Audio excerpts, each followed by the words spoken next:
14 गावांचं जे बिजट बोंगडं आहे बऱ्याच वर्षापासून तसंच रेंगाळलेलं आहे. आमचं म्हणणं एवढंच आहे की याला काहीतरी सोक्षमोक्ष लावा आणि काहीतरी निर्णय घ्या.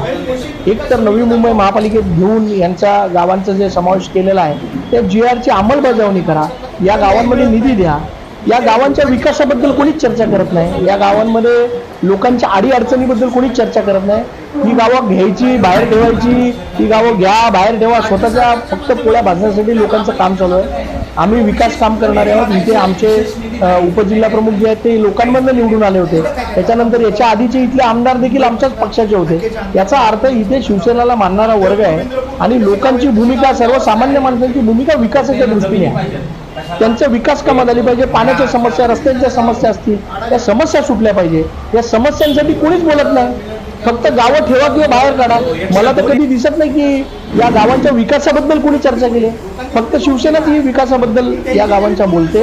ही समिती कोण? माझा प्रश्न तर यांना समिती बनवली कोणी? माझं म्हणणं काय आहे, ही समिती निर्माण कोणी? स्वयंघोषित समिती आहे ना. म्हणून मला या समितीबद्दल काही बोलायचं नाही.